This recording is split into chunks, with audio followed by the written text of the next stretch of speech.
एक सुंदर से जंगल में बहुत सारे पंछी रहते थे। उनमें से कालू कौवा और टुनटुनी चिड़िया बहुत ही खास दोस्त थे। हर एक मुसीबत का दोनों मिलकर डटकर सामना करते थे। एक दिन टुनटुनी चिड़िया कालू कौवा के लिए एक गिफ्ट लाकर अपने मन में कहती है, हाल ही में मेरे दोस्त की शादी होने वाली है। अब वो मुझसे दूर भी चला जाएगा, इसलिए मैं उसके लिए गिफ्ट लेकर आई हूँ। इस गिफ्ट को देखकर कालू बहुत ही ज्यादा खुश हो जाएगा। फिर टुनटुनी चिड़िया उस गिफ्ट को लेकर कालू कौवा के घोंसले के पास जाती है। उस गिफ्ट को देखकर कालू कौवा बहुत ही ज्यादा खुश हो जाता है। दोस्त, हम लोग तो 4 दिन से मिले नहीं। मैं तो तुमसे मिलने के लिए तुम्हारे पास ही आ रहा था, इतने में तू यहाँ पर खुद ही आ गई।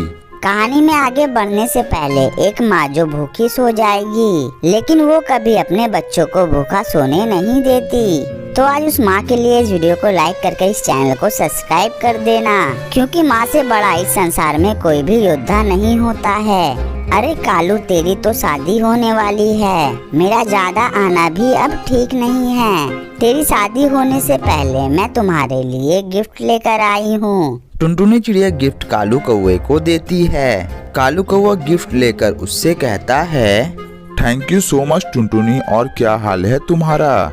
कालू कौवा के पूछने पर टुनटुनी चिड़िया उससे हंसते हुए कहती है, तेरे लिए खुशखबरी है, वही बताने के लिए मैं यहाँ पर आई हूँ।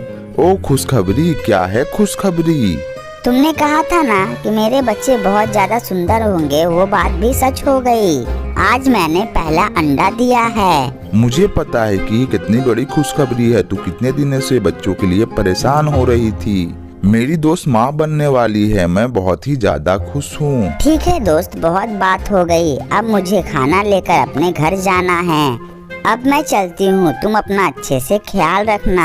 इतना कहने के बाद टुनटुनी चिड़िया वहाँ से दुखी होकर चली जाती है। उस दिन टुनटुनी चिड़िया के बाहर जाने के बाद उसके अंडे के पास में एक बदमाश चील चला आता है और वो टुनटुनी चिड़िया के अंडे पर नजर भी डालता है।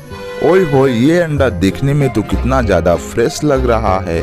खाने में तो ये बहुत ही ज्यादा स्वादिष्ट लगेगा। इतना कहने के बाद वो बदमाश चील अंडे को खा लेता है। मजे से अंडे को खाने के बाद वो बदमाश चील वहाँ से चला जाता है। चील के जाने की थोड़ी देर बाद ही वहाँ पर टुनटुनी चिड़िया आ जाती है। अंडा ना दिखाई देने पर वो कहती है, हे भगवान, मेरा अंडा कहाँ गया? मैं इतने दिनों से उसकी राह देख रही थी। मेरा अंडा कहाँ चला गया? शायद वो नीचे गिर गया होगा। ऐसा कहने के बाद टुनटुनी चिड़िया अपने अंडे को सारी जगह ढूंढने लगी, पर उसका अंडा कहीं भी दिखाई नहीं दिया। फिर टुनटुनी चिड़िया उदास मन से रोते हुए कालू कौवे के पास जाती है। रोते हुए टुनटुनी चिड़िया को देखकर कालू कौवा उससे कहता है, अरे रे, क्या हुआ फ्रेंड, तुम क्यों रो रही हो? फिर टुनटुनी चिड़िया कालू कौवे को सारी बात बताती है। सारी बात सुनने के बाद कालू कौवा बहुत ज्यादा गुस्सा हो जाता है और उससे कहता है, अब उस चोर को नहीं छोड़ना है, शायद वो कल भी आएगा। मेरे पास एक बहुत अच्छा आइडिया है। मेरे पास बहुत सारे खराब अंडे हैं। हम उसे घोंसले में रखकर दूर से देख सकते हैं और उसे रंगे हाथों पकड़ सकते हैं। कालू कौवा की बात सुनकर टुनटुनी चिड़िया उस चोर को पकड़ने का निर्णय करती है। अगले दिन कालू कौवा और टुनटुनी चिड़िया घोंसले में अंडे को रखकर और दूर पेड़ पर जाकर बैठ जाते हैं और थोड़ी देर के बाद वो बदमाश चील वहाँ पर अंडे को खाने के लिए चला आता है और वो अंडे को खाकर वहाँ से चला जाता है। बदमाश चील को देखकर कालू कौवा और टुनटुनी चिड़िया बहुत ज्यादा डर जाते हैं। अरे बाप रे, हम दोनों मिलकर इस चील को कैसे मारेंगे? ये चील तो बहुत ज्यादा ताकतवर है। अब हम उसका सामना कैसे करेंगे? टुनटुनी, सीधा झगड़ा करके हम उससे नहीं लड़ पाएंगे, उसे हमें चालाकी से मारना होगा। फिर कालू कौवे को एक आइडिया आता है। फिर कालू कौवा टुनटुनी चिड़िया से कहता है, वो बहुत ही ज्यादा खूंखार है, कल फिर से वो आएगा। कल फिर से हम लोग घोंसले में अंडे रख देंगे और उसमें नशा का दवाई मिला देंगे ताकि वो खाने के बाद बेहोश हो जाए। फिर उसे हम दोनों मिलकर मार देंगे। तुम बिल्कुल ठीक कह रहे हो, हम बिल्कुल ऐसा ही करेंगे। फिर टुनटुनी चिड़िया अपने सारे दोस्तों को सारी बातें बता देती है और नशा वाला दवाई मिलाकर घोंसले में अंडे को रख देती है।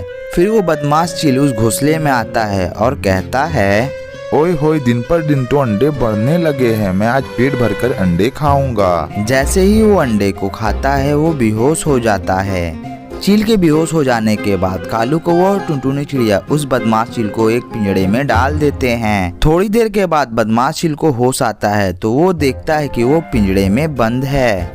ओए तुम दोनों मुझे छोड़ दो, वरना मैं तुम दोनों को बहुत मारूंगा। मुझे तुझसे डर नहीं लगता। तू पिंजड़े के अंदर बंद है, तू यहाँ से कहीं नहीं जा सकता।